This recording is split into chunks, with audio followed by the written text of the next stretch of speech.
um tempo eu tive 30 anos. Eu também. Mas como passa rápido. Passa demais. Eu fiquei impressionado quando você falou que fez 50 anos. 50 anos, Patrícia. Eu menti um ano. Eu menti 2. Não, eu mentia um, mas depois eu parei com isso, que é ridículo isso. É ridículo. Mentir 2 anos, 1 ano, qual a diferença? Olha, pichichando um ano.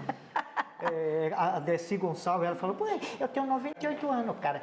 Eu ainda tô comível, ela dizendo. Porra, E eu não vou pichinchar, mentir. A Henriqueta Brieba, ela fica mentindo, tem 95, fala que é 94. Pra que pichinchar um ano, cara? Inclusive, ela foi atropelada, que ela foi acender vela na encruzilhada e atropelaram ela. Também que é uma mulher com 95 anos acendendo vela na encruzilhada? Esperar um bocadinho e entregava em mão para as almas. É verdade. De repente, Patrícia, eu parei dessa história de mentir. Esse ano eu botei logo no 6 de maio de 2016, fiz 50 anos. Eu vivo. Agora, o que me apavora não é ficar velho. O que me apavora é que passa rápido demais. E tem uma coisa com a idade, que com o tempo é a sensação de que as oportunidades elas passam. É tudo muito rápido. Não aumenta. Então a gente tem que ter um cuidado com os momentos. Com o tempo, aumentam 3 coisas. O medo. Verdade. As dúvidas. E o tempo que resta. Essas 3 coisas. Quando você começa a pensar que os seus medos aumentaram, o seu ceticismo aumenta e que o tempo que resta também diminui, você se apavora. Agora, Patrícia, eu tenho uma noção assim que me equilibra, que é o seguinte, dizia meu professor, o padre Florencio, antes tarde do que nunca. Também acho. Aí eu penso assim, meu Deus, eu tô atrasado, mas antes tarde do que nunca. Não tem atraso, acho que tudo tem seu tempo. Eu pedi emprestado um livro dele, não lia, passavam-se anos, eu não lia e ia devolver 3 anos depois sem ter lido. Eu dizia, padre, o senhor me desculpe, porque eu demorei muito. Ele disse, antes tarde do que nunca. Antes tarde do que nunca essa nossa conversa. Quanto tempo a gente vem falando, né? Antes tarde do que nunca a nossa amizade, antes tarde do que nunca a nossa compreensão, antes tarde do que nunca que a gente mude o coração, antes tarde do que nunca que a gente entenda o foco da vida, antes tarde do que nunca a gente compreenda que sucesso não é ganhar dinheiro, nem ter fama, nem ter nome, mas fazer bem ou alcançar bem alguém com o que a gente faz. Eu levo tempo para entender isso. Esse negócio de sucesso comercial não tem nada a ver com verdadeiro sucesso. Claro que não. O verdadeiro sucesso é você fazer uma música, compor, como eu te acho uma grande compositora, e eu, num dia, numa noite aqui precisando, vou escutar pelo olho mágico eu te espero com o sol. E eu invento a letra.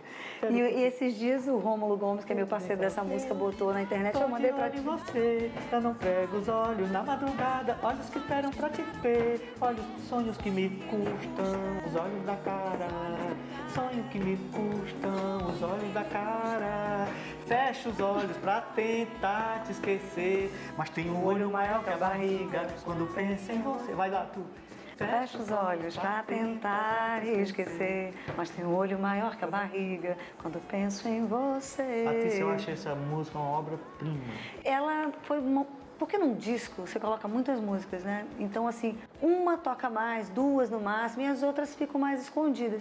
Então, eu tenho canções nos meus trabalhos que não foram exploradas, mas que estão aí, a gente pode retomar. Eu acho que nada é perdido. Ficou lá no primeiro disco aquela música e, de repente, 20 anos depois, você retoma ela, regrava, e nenhuma coisa que foi escrita, feita, uma obra de arte, nada é perdido. Ela tem um tempo, ela pode ser em outro tempo. Por isso eu guardo tudo, acho que tudo pode ser usado. Quando eu te conheci, há 25 anos atrás? É minha idade, né? Você me conheceu na maternidade. Eu te conheci em 1991. Foi. 91? Foi. Eu já ouvi falar em você desde 87. Eu te conheci, não sei se foi no dia 28 de maio, mas foi no mês de maio de 91. Você entrou no meu gabinete acompanhado pelo Moisés Chaves. Está comigo desde esse tempo. O Moisés disse, eu era secretário de Cultura, eu quero que você compre uma cota do show dela, dessa menina, tudo desse tamanhozinho, tudo, o nariz empenadíssimo. Aí eu falei, mas não tem dinheiro. Aí ele falou assim, então você vai dar o som para o show dela. Eu falei, eu não tenho som. Então você vai comprar uns ingressos para ele. Eu não posso, que eu estou viajando. Aí ele olhou para mim e falou assim, antipático. Eu não lembrava disso. Aí botou um bico e falou assim, não conto contigo para nada. Vamos, Patrícia. Aí saiu. Ele tem esse bico mesmo. Aí saiu. Oh, meu Deus. Até hoje ele é assim. Passional. Comigo, passei por outro lugar. Bom, de lá para cá, o que é que mudou? Muita coisa, muita coisa. Eu acho que essa empáfia, esse nariz empinado, era necessário naquele momento, porque o jovem é assim, de cara, ele já é assim, e eu tinha que ir para o mundo, eu tinha uma angústia muito grande de ser alguém sem o sobrenome, ser eu. E foi essa ousadia que me mobilizou. Mas de lá para cá, ganhei o medo, sou uma pessoa, eu era muito corajosa, continuo sendo, mas não da mesma maneira. Será que era corajosa ou sem juízo? Tem muita diferença entre isso. Mas assim, a noção da consequência é a maturidade. Acredito que até 30 anos ninguém tem a perfeita noção da consequência. A gente vai. E é por isso que a gente é jovem, é por isso que o jovem é uma força criativa, mobilizadora e faz coisas que o adulto mais velho não faz. Mas, Patrícia, tem uma coisa sobre o medo. É a mesma coisa, é uma linha tênue. O medo me paralisa, o medo é meu principal inimigo. Eu perdi as melhores coisas do mundo por medo. Medo de ter uma filha, você sabe. Medo de ser amado. Medo de amar. Medo de deixar-se ser amado. Medo de viajar e enfrentar a vida. Medo do palco, que você me ajudou muito. Medo de assumir o sucesso. Medo do sucesso. Medo de enceradeira.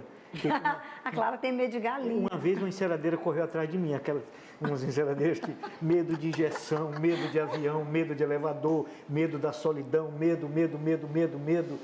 É, porque aí o medo é protetor, mas quando ele está exagerado assim... Mas, Patrícia, eu descobri uma coisa. Primeiro, o meu guru, Padre Florencio, me dizia assim, veja bem a frase, o medo é inversamente proporcional ao amor. Quanto mais você ama, menos você tem medo. Eu não sei, é uma coisa corajosa assim. Não é medo. Você tem o instinto da prevenção e do cuidado. Sim. Mas não é mais medo, você confia abertamente. Aí eu dizia, o que é que eu faço então? Se eu tenho medo de sofrer, eu tenho medo de morrer, eu tenho medo de pegar uma doença, ele dizia, Senhor, ensina-me a amar, espera 30, 40 anos. Então nós estamos colhendo... Espera 30, 40 anos é muito Nós forte. estamos colhendo agora... É o amor pela arte, por exemplo, é isso. Nós também. estamos colhendo agora os primeiros frutos, Patrícia. Eu aos 50 e você quase aos 30, né? É, quase 30. E sabe que outro dia eu passando pela rua, fui deixar uma amiga no Saci, um bairro aqui de Terezinha, e pincharam assim um muro e eu vi uma frase que me ajudou muito, porque eu estava com medo. Medo da Clara ser assaltada, medo da Clara ser roubada, medo da Clara pegar ônibus, medo dela morar sozinha, eu tenho medo de tudo, eu não vejo mais televisão, que eu tenho medo. E eu estava ficando doente, porque qualquer pessoa com o mínimo de sensibilidade fica deprimida. Claro que fica. A depressão é dos inteligentes, é dos que pensam, E né? dos antenados, dos que percebem as Quanto coisas. mais... tem essa conexão astral também. Você lembra que o Chico Anísio, ele tinha depressões terríveis e um dia ele falou assim, olha, tendo a noção do que eu sou e do que o mundo é, se eu não fosse um deprimido, eu seria louco. Pois olha, no Saci, eu olhei para o muro, alguém, tem esse pessoal que pincha o muro, tinha assim uma frase assim, é dos seus medos que nasce a coragem. Sabe aquela coisa, caiu a ficha. A mensagem que mandaram para você. E é verdade, Patrícia, dos nossos medos é que nasce a coragem. Quer dizer que a coragem não é não ter medo, é ter medo e enfrentar o medo. Quando você ama, fica mais fácil. Não, mas você ama a profissão, você tem medo de uma série de coisas, você ama e você continua. Minha relação, por exemplo, com a música não é uma relação de... são várias questões. A música é salvação para mim, né? E é amor. E é da dificuldade que vem a vocação, que eu provou minha vocação. Eu tenho realmente vocação. Eu tenho talento e vocação para esse trabalho. Você falou uma coisa que eu acho fundamental. Vocação não tem nada a ver com profissão. Não. Vocação é uma coisa, profissão é outra. E talento. Você pode ter talento e não ter vocação também. Mas ainda acho uma coisa assim, sobre artistas. Roberto Carlos disse assim, sucesso é 99% de transpiração. Foi Tom Jobim. Foi o Tom Jobim? Tom Jobim. E 1% de... É 1% de inspiração e 99% de transpiração. Chico Anísio tinha outra frase melhor, ele dizia assim, o artista é 10% de talento e 90% de cara de pau. Tem isso também. Eu não tenho muito essa cara de pau. Você acha que não? Acho que não. Eu acho você tão cara de pau. Depende do que é cara de pau. Porque tem gente, por exemplo, que faz lobby muito bem. Eu tenho muita dificuldade disso, porque se a relação não é sincera, você eu não tem cara consigo. de pau, sim. Como? Tem. Não conte. É que nós temos, tanto você quanto eu e outros, esses mistérios da vida, alguma coisa que nos atrapalha. Aí nós não sabemos o que é, porque se nós soubéssemos, nós combateríamos. Muito do erro vem do desconhecimento, da ignorância mesmo. Estamos nas trevas, então é por isso que eu acho que tem que haver um mergulho profundo na busca do transcendente, do mistério que eu chamo Deus. Sabe que o Papa Bento XVI era um guardião da mais fiel ortodoxia católica. Quando ele era cardeal, perguntaram assim, quantos caminhos há para Deus?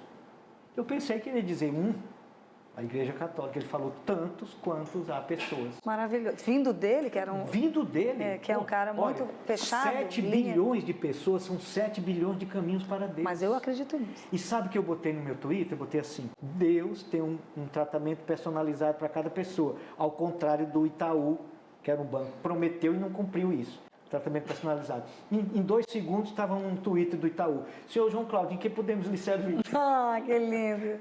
No mundo conectado, eles ficam sabendo de tudo. Mas eu acredito nisso mesmo. Acho que a forma de chegar em Deus e nesse mistério é muito pessoal. E é muito... Eu, por exemplo, sou uma pessoa que teve formação católica, você sabe disso, fiz primeira comunhão, frequentava a igreja do Patoni, e sou sobrinha de Monsenhor, e freira, e missionária. E depois de uma longa experiência com a Igreja Católica, eu fui para o Espiritismo e eu li muitos livros e eu busco na espiritualidade vários caminhos. Toda vez que eu fui no Rio, você era uma coisa. Eu fui lá, você estava meio judia, depois estava no Espiritismo, depois você está em busca. Porque eu frequento uma casa no Rio chamada Casa de Padre Pio. E a Casa de Padre Pio é um centro holocêntrico que se chama uma escola de como viver em Deus. Vou falar em Padre Pio de Pietrelcina. Você sabe por que ele recorria muito a Nossa Senhora para se livrar do demônio? Não. Ele explicou. Ele dizia, o demônio para ele é muito mais penoso perder, apanhar de uma criatura do que do Criador. De Jesus era Deus, mas Nossa Senhora é uma criatura humana. E isso era humilhante para o demônio.